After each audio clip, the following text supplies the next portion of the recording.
జూబ్లీహిల్స్ లోని బోరబండలో ఒక్క చెరు జల్లుకే రోడ్లు ఏ రకంగా నదులై పారుతా ఉన్నాయి. మాన్హోల్స్ నుండి డ్రైనేజ్ ఏ రకంగా పొంగుతుందో చూడండి.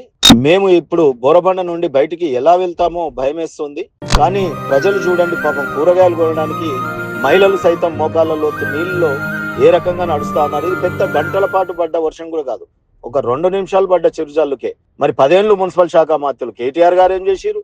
2 ఏళ్లలో కూతవేటు దూరంలోనే నివసిస్తున్న ముఖ్యమంత్రి రేవంత్ రెడ్డి గారు జూబ్లీహిల్స్ కు ఏం ఒరగబెట్టారని ఇవాళ రోడ్ షోలు చేస్తా ఉన్నారు. ఆ రోడ్ షోలతో ఇంకా ప్రజలకు మళ్ళా ట్రాఫిక్ ఇబ్బందులు. ప్రజలైతే బీఆర్ఎస్ కాంగ్రెస్ పార్టీ ఈ మీటింగ్ ల హోరుని చూసి తింటా ఉన్నారు. ఇంటింటికి పాదయాత్ర బీజేపీ వాళ్ళేమో సైలెంట్ గా చేస్తూ వెళ్ళిపోతా ఉన్నారు. ఈ రోజు నిజంగా కూడా జూబ్లీహిల్స్ ప్రజలు ముఖ్యమంత్రి తనయుడు కేటీఆర్ చేసినటువంటి డెవలప్మెంట్ చూడండి అన్నట్టుగా, ఆయన వస్తే ఈ గల్లీలో అడుగుదాం అన్నట్టుగా ఎదురు చూస్తా ఉన్నారు.